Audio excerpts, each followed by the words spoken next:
If you ever hear a whisper at your window, never answer it.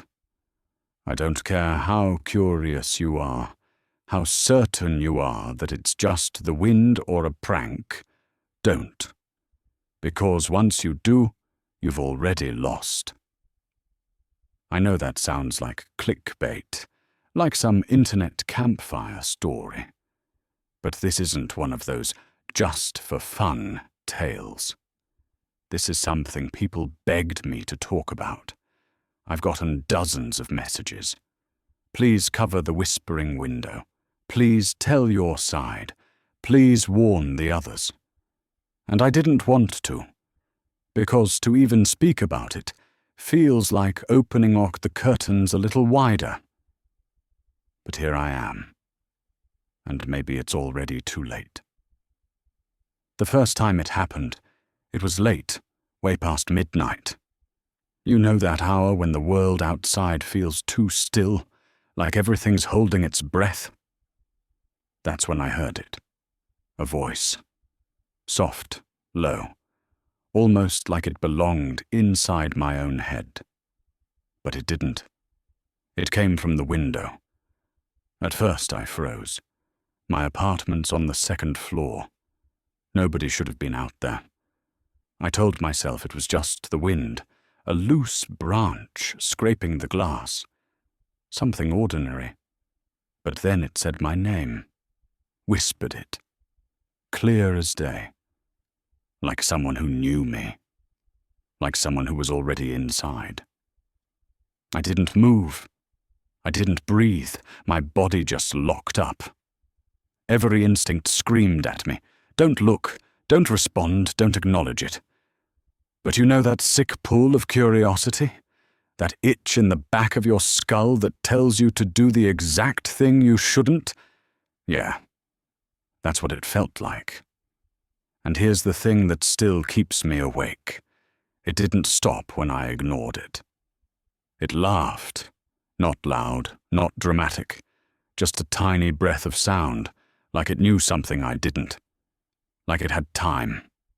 That's the part nobody tells you. The whisper doesn't go away.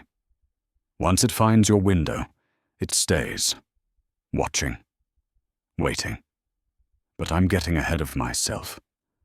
Because before that night, before I heard my name whispered through glass, everything in my life was normal. Ordinary. Boring, even. And maybe that's why it noticed me. When I first moved into that apartment, it felt like a fresh start. A little run down, sure, but mine. The kind of place where the floor creaks in weird spots and the paint is chipped. But you tell yourself it just needs some personality. I remember dragging in boxes at 2 a.m, sweating, swearing under my breath when the elevator broke down and I had to carry everything up the stairs. The hallway lights flickered like a cliché, and I laughed at myself for even noticing. Great, I thought. My new home already looks like the set of a low-budget horror film. But once I got inside, it wasn't bad. The kitchen was small, the bathroom smelled faintly of bleach, and the living room had a sagging couch the previous tenant left behind. It was all normal. Comfortably normal. I ordered cheap takeout, sat on the floor surrounded by unpacked boxes, and told myself this was the beginning of something good. The kind of mundane memory you look back on and smile at. The realtor never mentioned what happened to the last tenant. Not that I asked. You don't think about that sort of thing when you're desperate for a place. You just sign the papers, smile at the too cheerful handshake, and move in. Still, something about the window struck me immediately. It was large, with old glass panes that rattled faintly when trucks drove by. The kind of window you could sit beside with a coffee and watch the rain streak down. It should have been my favorite spot. But it wasn't. Even that first night, I noticed it. The air near the window felt colder than the rest of the room. Not a draft, exactly. More like the kind of chill that seeps under your skin without permission. I told myself it was just bad insulation. Old building, old glass, what did I expect? Besides, I had bigger problems. The Wi-Fi wasn't connected yet. My mattress was still leaning against the wall, and the neighbors were blasting music like it was a Friday night rave. Life, in other words, was messy and ordinary. I unpacked slowly, turning the place into something that felt like mine. A plant on the windowsill, even though I've killed every plant I've ever owned. Posters thumbtacked onto the wall, books stacked in crooked piles, little touches of personality that made me feel safe. I wanted safe. I wanted normal. And for a while, I convinced myself I had both. But the window, it kept bothering me. The way the glass caught the light felt wrong, like reflections didn't always line up. Sometimes I'd catch myself staring into it too long, waiting for something I couldn't explain. Other times I'd notice the faintest sound. Not quite the wind. Not quite traffic. Just a hush, like someone breathing against the glass. Of course, I laughed it off. Everyone hears weird noises in a new place, right? Pipes groan, floors creak, windows whistle. It's all part of the charm. At least that's what I told myself. Because back then, I still believed the strange things in life had simple explanations. Back then, I thought ghosts, curses, and whispered warnings belonged in stories, not in second-floor apartments with peeling wallpaper and cheap rent. But every night, without fail, I felt the same cold settling in near that window, as if the rest of the apartment was mine. But that space, right there by the glass, belonged to something else. The first week passed without anything dramatic, just the usual headaches of settling in, finding the nearest grocery store, remembering which cupboard I'd shoved the coffee mugs into, figuring out how thin the walls really were when the couple next door started arguing at 2 a.m. Everything was normal. At least that's what I kept telling myself. But little things started to catch my attention. Subtle things. Like the first time I thought I heard a whisper. Not a word, just the faintest shape of sound, the kind that makes you turn down the volume on your phone to check if someone's there. It was soft, low, almost swallowed by the hum of the fridge. I waited, holding my breath, then shook it off. Probably the pipes. Old buildings make old noises. Then it happened again. A few days later, while I was brushing my teeth, I heard it more clearly.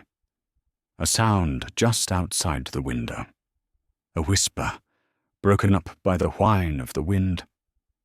I pressed my ear closer to the glass and heard. Nothing. Just silence. I told myself I was tired, that my mind was filling in blanks where there weren't any. But the longer I stayed in that apartment, the more I noticed things weren't adding up. My reflection in the window, for instance. At night, when the lights were off, sometimes it felt like the reflection lagged behind. Like when I leaned forward, it hesitated a second too long before following. It sounds crazy, doesn't it? I thought so too. So I laughed about it to a friend on the phone, joked that maybe my window was haunted. They laughed back and told me to stop watching creepy videos before bed.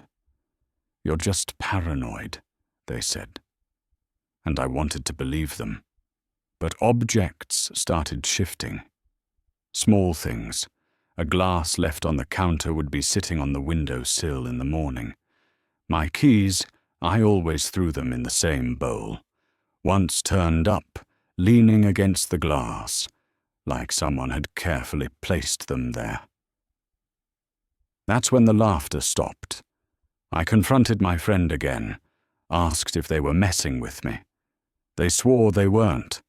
I even changed the locks, convinced maybe someone had a spare key. But deep down, I already knew. No one was sneaking in. No one needed to. Because whatever it was already here. The turning point came late one night when I was lying in bed, scrolling through my phone with the lights off. The room was quiet, except for the occasional car passing outside. Then I heard it. My name. Clear. Soft right there at the window. I froze, my phone hovering inches from my face. My heart pounded so hard it felt like it was rattling the mattress. I waited, praying I'd imagined it, that it was a trick of my own exhausted mind.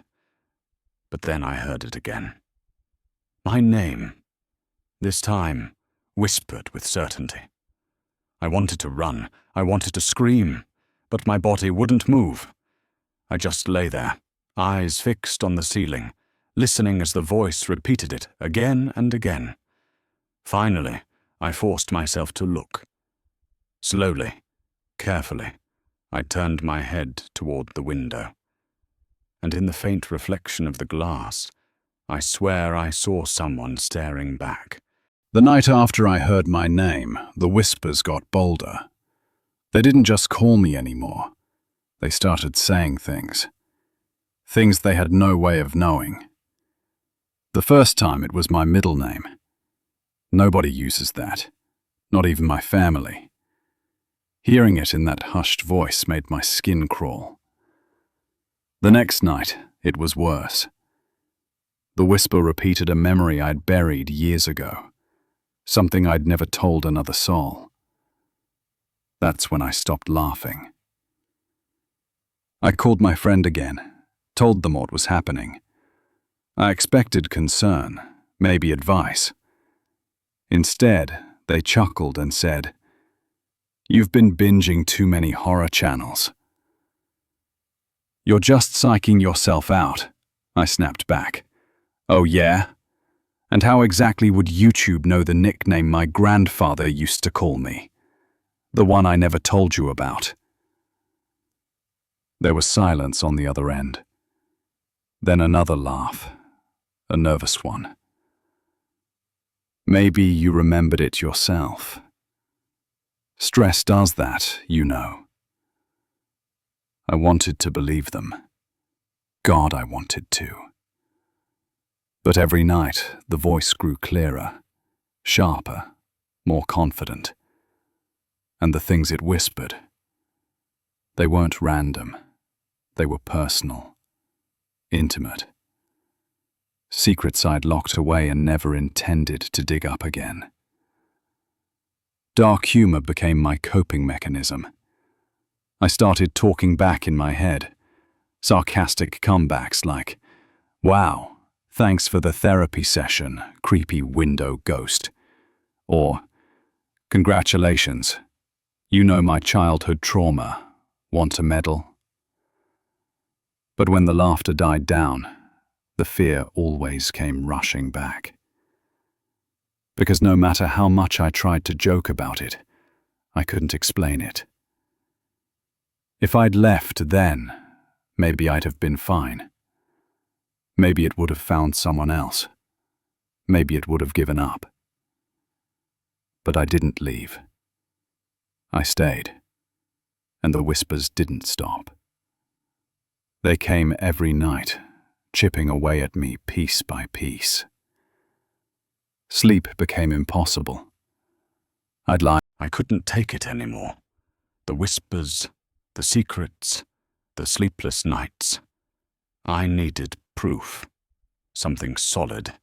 Something I could show my friend to wipe that smug, dismissive smile off their face. So I set up my phone by the window. Just a simple recording. A test. If it was all in my head, the footage would be blank. But if I caught even a second of it, maybe I'd finally have answers. I hit record, turned off the lights, and sat in the dark. The room was quiet, the only sound my own breathing. Minutes crawled by. I almost gave up. And then the glass scratched, slowly, like nails dragging across it.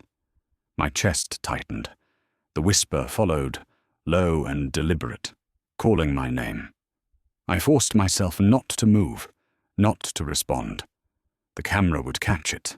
The camera had to catch it. But then the laugh came, that breathy, mocking laugh.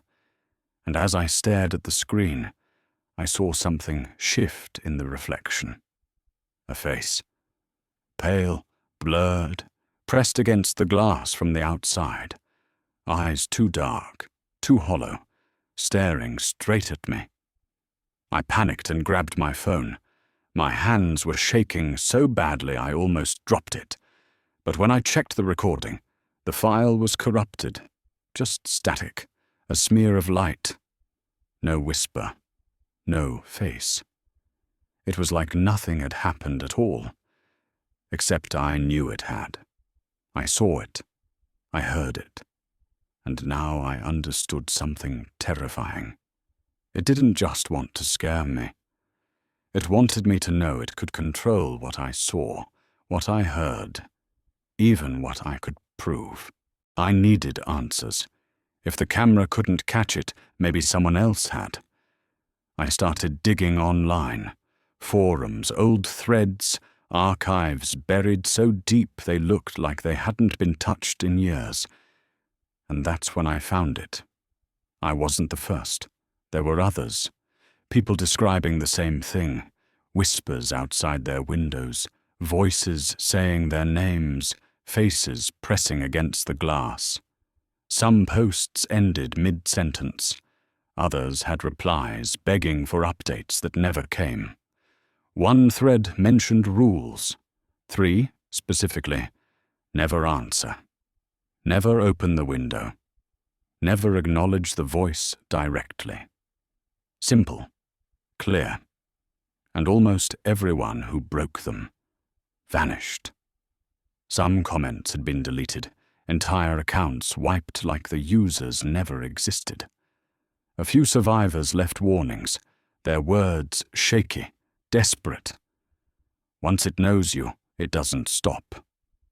I sat there staring at the screen, heart hammering, realizing I'd already broken one of the rules. I had spoken back, and now, no matter what I did, it wasn't leaving. I tried to follow the rules once I knew them. Ignore it. Pretend I didn't hear. Pretend it wasn't real. But sleep deprivation makes you reckless. Fear makes you stupid. One night, when the whisper came again, I snapped. I whispered back, "What do you want from me?" The answer came immediately, like it had been waiting all along. It repeated something I'd never spoken out loud, a thought I'd only ever kept locked in my head. Hearing it come from outside the glass was like being stripped bare. My stomach turned cold. I pressed closer, against every instinct, and the voice laughed. Not mocking this time, pleased. "You're listening now," it said. I stumbled back, heart pounding, realizing I had broken the last barrier. I had acknowledged it. And as I stared at the window, I noticed something that hadn't been there before. A shadow. Not outside. Not in the alley. Inside the glass. It shifted when I moved, like it wasn't my reflection anymore. And I knew then the whispers weren't just at the window. They were already in the room with me. After that night, the whispers didn't stay at the window. They followed me. I'd hear them in the kitchen, faint and breathy, curling between the hum of the fridge. I'd hear them in the shower, muffled under the sound of rushing water. Sometimes they slipped into my dreams, repeating my name until I jolted awake, sweating, convinced someone was standing over me. And the worst part? I started hearing familiar voices, friends, family, people I trusted.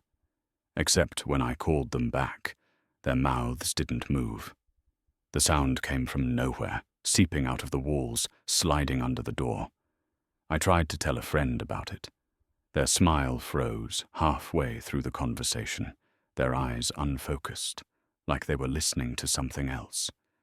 Then they whispered a phrase I'd only ever heard at the window, word for word. That's when I realized it wasn't just in the glass anymore. It was bleeding into everything, into everyone around me. I couldn't escape it. Every space that should have felt safe, my bed, my shower, even conversations with friends, was corrupted. And each time I ignored it, the whispers grew sharper, hungrier. I thought it couldn't get worse. I was wrong. That night, the whispers didn't wait for darkness.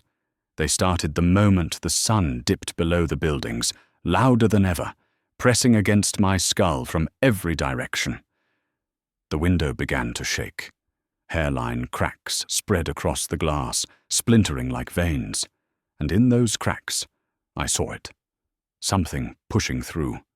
A figure. Its face was pale and stretched, eyes too wide, mouth never moving, yet the whispers poured out of it in perfect unison. Not one voice anymore. Dozens. Hundreds. All spilling secrets I never wanted anyone to know. I backed away, but the glass bulged inward as if it were made of liquid.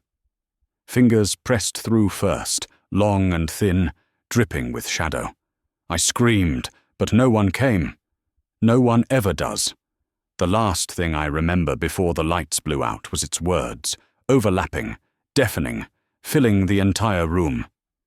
You opened the door. Now we want you too. Then the glass shattered, and something stepped inside. If you ever hear a whisper at your window, don't answer it. I didn't listen. And now I don't know if I'm alive, or if I've been pulled somewhere else entirely. Maybe both. The nights blur together. Sometimes I see the cracks spreading across the walls like veins of glass. Sometimes I hear laughter coming from places no sound should reach. And sometimes I swear I see faces in every reflective surface. Not mine, theirs. I can't tell you how to stop it. I don't think there is a way. All I can do is warn you, because once it knows your name, it never forgets. Once it whispers, it never stops. And maybe, just maybe, by listening to this, you've already let it in. So tonight, when you lie down to sleep, and the world outside feels too quiet, listen carefully. If you hear your name whispered through the glass, don't look. Don't respond, because that's how it begins. And once it begins, it never ends.